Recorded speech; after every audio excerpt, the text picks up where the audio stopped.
your home appliance will not sense any change during this period.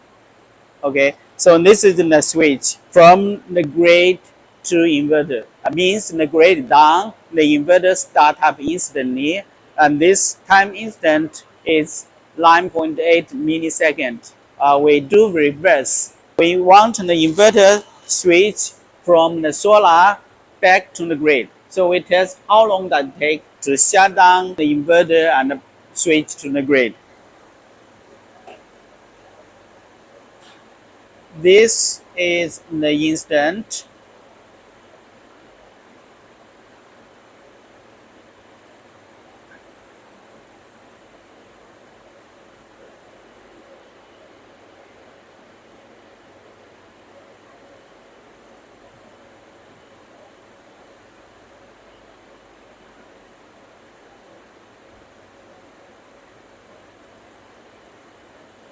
For the inverter switch from this part is solar, we see the waveform is perfect.